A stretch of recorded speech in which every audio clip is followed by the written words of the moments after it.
Boa tarde, meus queridos alunos do Colégio Alfa.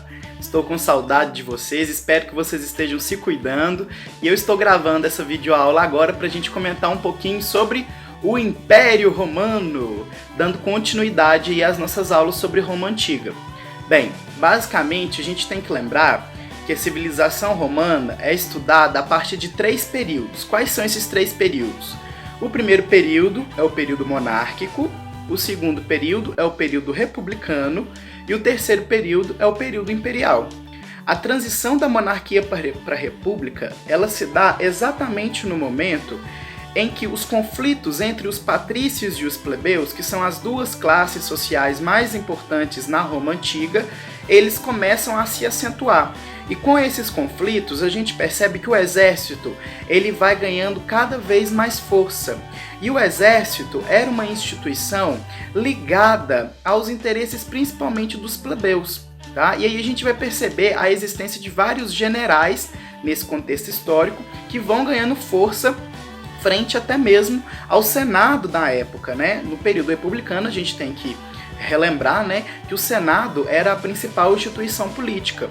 Então, desta forma, os generais eles começavam a ganhar muito poder frente ao Senado e o Senado era composto especialmente por patrícios, né? E esses generais começaram a, de certa forma, satisfazer vários interesses que eram interesses populares. E aí a gente tem Mário, Sila, depois nós vamos ver os triunviratos. Quais são os triunviratos? Né? O primeiro triunvirato do Júlio César, do Pompeu e do Crasso, e o segundo triunvirato do Otávio Augusto, que é o sobrinho do Júlio César, que antes não tinha esse título de Augusto, era apenas Otávio, né? O Marco Antônio e o Lépido. Então, esses 3 componentes do triunvirato, geralmente eles governavam regiões distintas do Império Romano.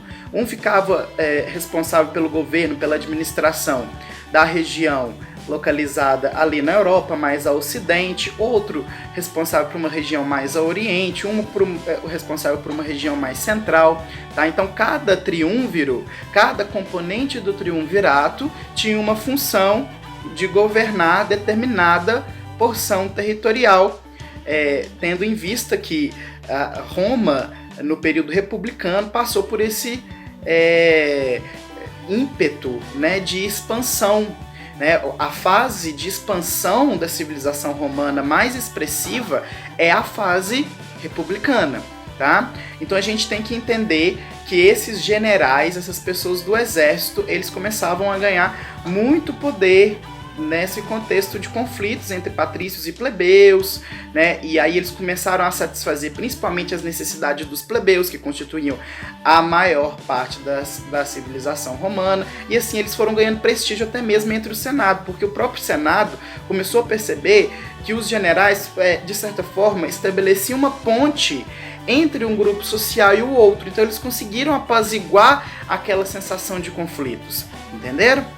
E aí, gente, por volta do ano 27 a.C., tá? Já no último século aí, antes de Cristo, a gente observa que um desses triunviratos, né, na verdade o segundo, ele vem a se diluir, até mesmo por causa de conflitos entre os triunviros, tá? E dessa diluição, o Senado romano elege Otávio como o principal triunviro, ou o principal chefe entre aqueles membros que compunham um triunvirato, que já não existia mais, né, vale dizer.